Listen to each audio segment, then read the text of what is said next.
Assalamualaikum warahmatullahi wabarakatuh. Selamat siang, Ibu Nadia dan juga teman-teman semua. Pada siang hari ini, kelompok kami, kelompok 7, akan mempresentasikan hasil diskusi kami tentang materi model pembelajaran Azure dalam kurikulum Merdeka. Berikut anggota kelompok 7. Yang pertama ada saya sendiri, Olivia Skaria Rabani, dengan NIM 17076244104 selaku moderator pada siang hari ini. Selanjutnya,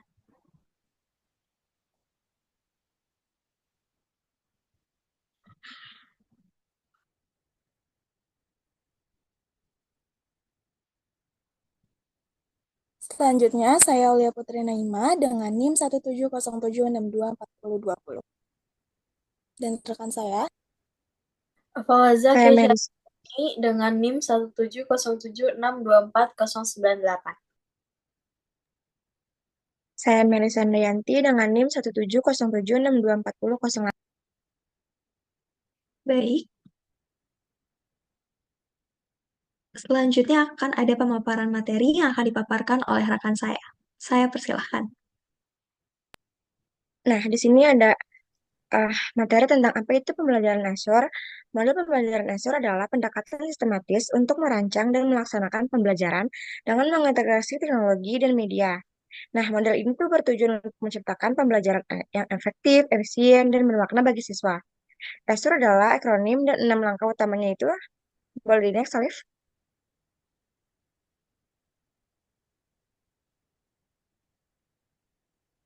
Nah, yang pertama itu ada analisis layer niche, yaitu adalah menganalisis karakteristik siswa, termasuk gaya belajar dan kemampuan awal. Dan kedua ada start objective, menetapkan tujuan pembelajaran yang jelas dan terukur. Dan yang ketiga ada select methods, media, and materials, memilih metode, media, dan bahan yang sesuai. Dan yang keempat itu ada require learner participation, yaitu mendorong partisipasi aktif siswa. Dan yang kelima itu ada require learner participation, yaitu mendorong partisipasi aktif siswa. Dan terakhir itu ada upload and revise, yaitu mengevaluasi proses pembelajaran dan melakukan revisi jika diperlukan. Boleh next, Alif?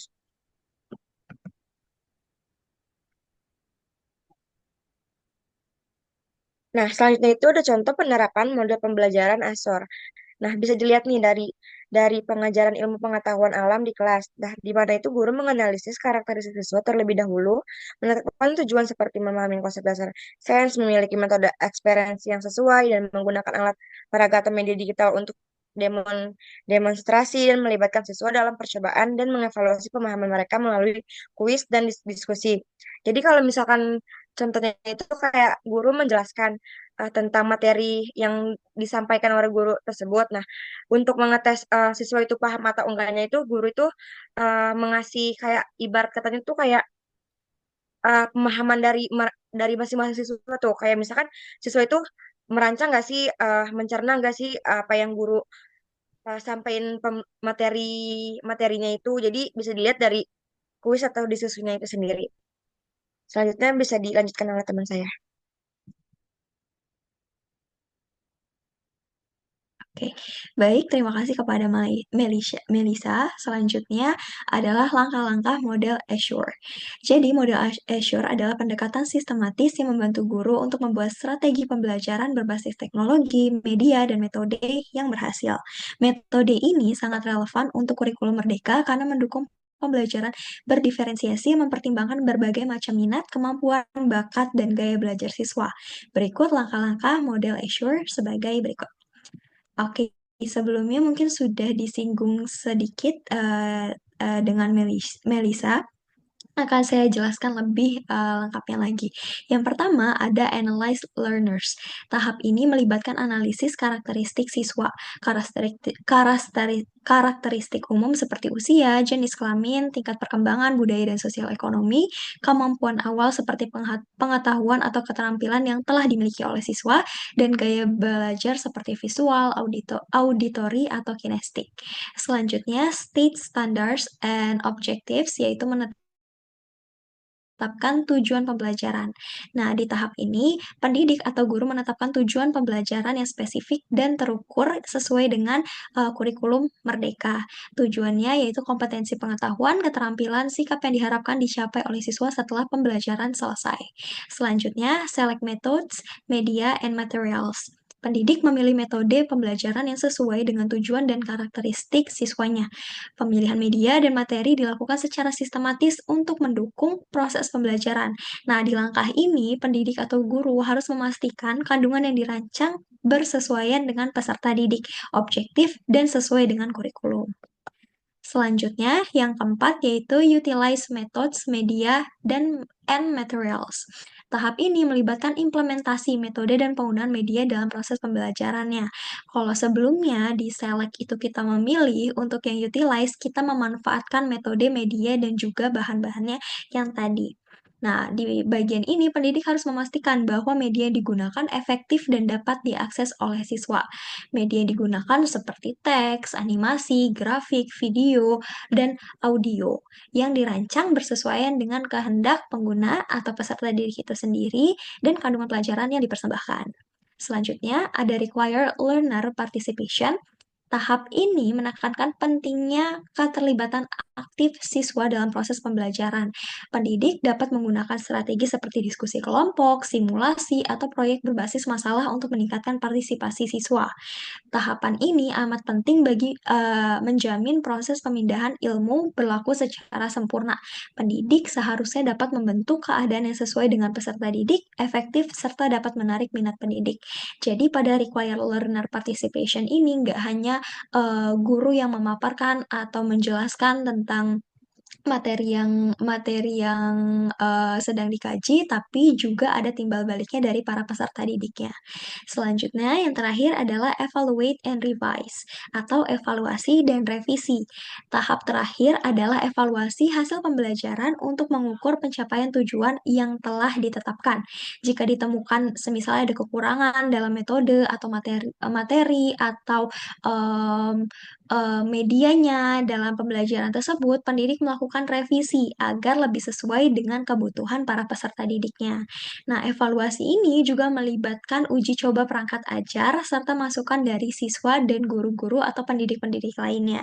Secara keseluruhan, penilaian melibatkan menilai kepuasan peserta didik, yang pertama, yang kedua menilai aspek pembelajaran dan pengajaran, dan yang terakhir adalah menilai media dan metode yang digunakan. Selanjutnya akan dijelaskan, oke, untuk kesimpulannya, model Azure dari kurikulum Merdeka mendukung prinsip diferensiasi dengan memberikan pendidik fleksibilitas untuk menyesuaikan metode dan materi ajar sesuai dengan profil siswa. Ini sejalan dengan tujuan kurikulum Merdeka untuk menjadikan teknologi sebagai alat bantu utama dan menciptakan pembelajaran yang berpusat pada siswa. Selanjutnya saya persilahkan rekan saya.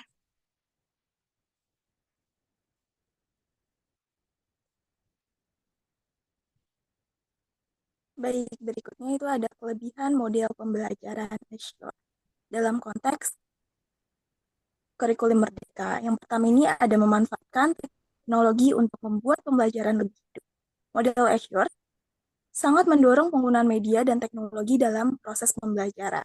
Ini membuat pembelajaran menjadi lebih menarik, interaktif, dan mudah dipahami oleh siswa. Karena mereka terlibat secara visual. Yang kedua ini ada mendepankan proses pembelajaran, belajar, dan kemampuan persyarat siswa.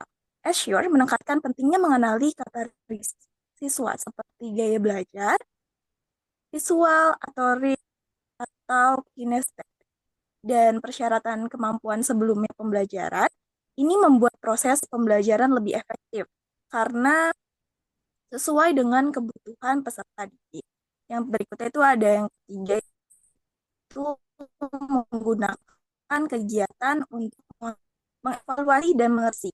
Dalam model ini, evaluasi dilakukan tidak hanya dalam hasil akhir, tetapi juga pada prosesnya. Guru dapat merevisi metode atau media yang digunakan berdasarkan hasil evaluasi untuk perbaikan pembelajaran Yang keempat ini ada memiliki banyak komponen yang terstruktur.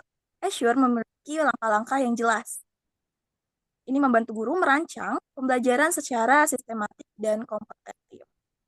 Yang kelima ini ada mendorongkan aspirasi, yang kelima ini ada mendorongkan partisipasi siswa.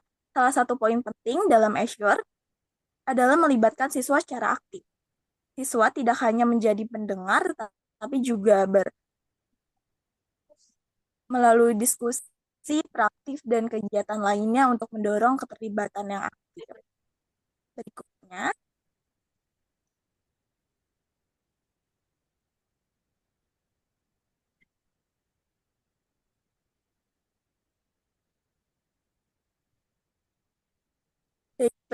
ini ada kekurangan model pembelajaran Azure dalam konteks kurikulum merdeka. Yang pertama ini ada memerlukan upaya khusus untuk mengarahkan siswa dalam persiapan pelajaran mengajar.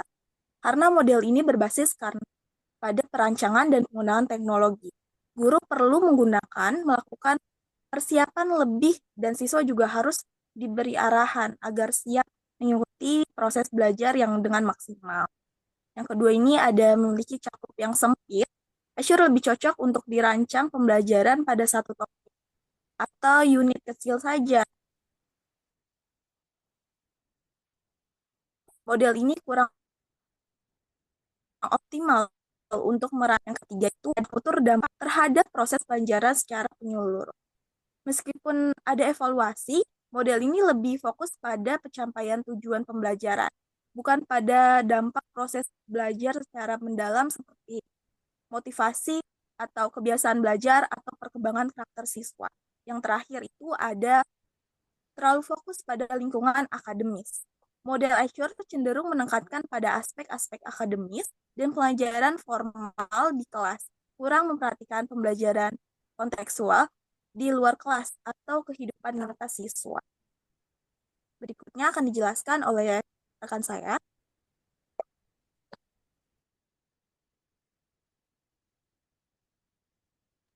Baik, di sini ada studi kasus yaitu kurikulum merdeka menekankan pada pembelajaran yang berpihak pada murid, berbasis proyek, serta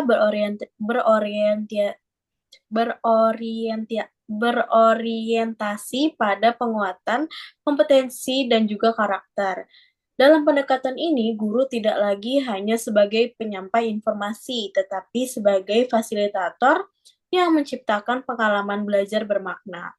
Untuk mendukung prinsip ini, guru kelas 4 SDN Nusantara 1 menggunakan model pembelajaran Azure dalam pembelajaran IPAS atau ilmu pengetahuan alam dan sosial, khususnya pada materi perubahan wujud zat.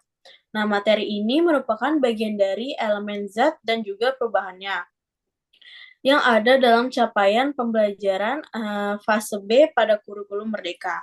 Karena sifat materinya cukup abstrak, guru merasa perlu menerapkan pendekatan yang melibatkan media dan juga partisipasi aktif siswa. Sesuai semangat kurikulum merdeka. Oleh karena itu, model Azure dianggap cocok karena menekankan analisis karakter siswa, pemilihan media pembelajaran yang sesuai, dan juga mendorong keterlibatan aktif dalam proses belajar. Boleh, Felix? Nah, ini ada analisis studi kasus berdasarkan akronim dari Azure itu sendiri. Yang pertama ada analyze learners atau menganalisis siswa. Jadi guru itu menganalisis karakteristik siswa kelas yang biasa terdiri dari 25 siswa dengan tingkat kemampuan yang beragam dan juga berbeda-beda. Sebagian besar siswa ini lebih mudah memahami materi melalui pengamatan langsung atau visualisasi. Guru juga melakukan asesmen diagnostik sederhana sebelum memulai materi untuk mengetahui pemahaman awal siswa terhadap perubahan wujud zat. Lalu yang kedua ada state objective atau menentukan tujuan pembelajaran. Guru merumuskan tujuan pembelajaran atau stage objektif yang sejalan dengan CP Kurikulum Merdeka. Tujuan yang ditetapkan adalah siswa mampu menjelaskan berbagai jenis perubahan wujud zat melalui pengamatan langsung dan dapat menyampaikan hasil pengamatan secara lisan maupun tulisan. Nah, tujuan ini juga disampaikan kepada siswa menggunakan bahasa yang mudah dipahami. Lalu yang ketiga ada select methods, media, and materials. Memilih metode, media, dan juga materi. Guru memilih metode, media, dan juga materi yang mendukung untuk mencapai tujuan. Guru menggunakan kombinasi metode diskusi kelompok, eksperimen sederhana, serta tayangan video sebagai media bantu. Nah, materi yang digunakan juga bisa diperkaya dengan kontekstualisasi kehidupan sehari-hari seperti proses mencairnya es saat membuat es teh atau menguapnya air saat dijemur. Lalu yang ketiga ada utilize media and materials atau menggunakan media dan materi.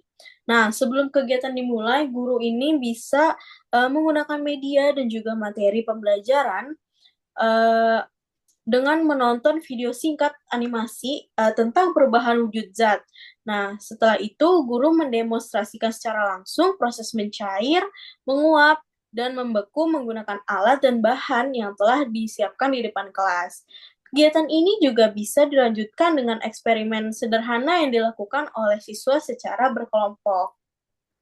Nah, yang terakhir ada evaluate and revise, evaluasi dan revisi. Setelah pembelajaran selesai, guru ini melakukan evaluasi dan revisi. Evaluasi ini dilakukan dalam bentuk kuis reflektif dan diskusi terbuka. Nah, guru juga bisa memberikan pertanyaan terbuka untuk menggali pemahaman konsep dan mengukur kemampuan berpikir kritis dari siswa.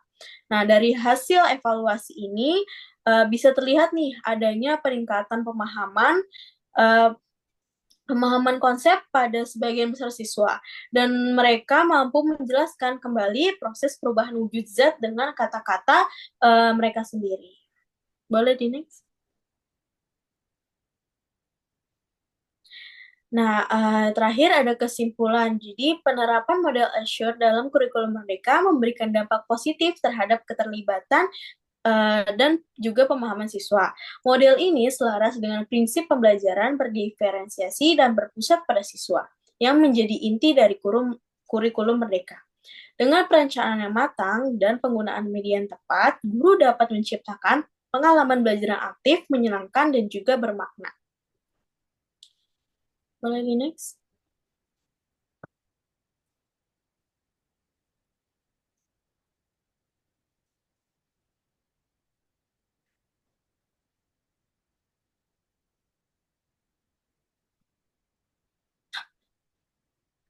Baik, sekian penjelasan dan pemaparan dari kelompok kami, kelompok 7, tentang model Azure dalam konteks kurikulum Merdeka. Terima kasih kepada Bu Nadia atas kesempatan yang diberikan kepada kami dalam memaparkan materi ini, dan kepada teman-teman yang memiliki pertanyaan atau ada hal yang ingin didiskusikan, boleh ditulis di komentar di bawah. Terima kasih, saya tutup. Wassalamualaikum warahmatullahi wabarakatuh.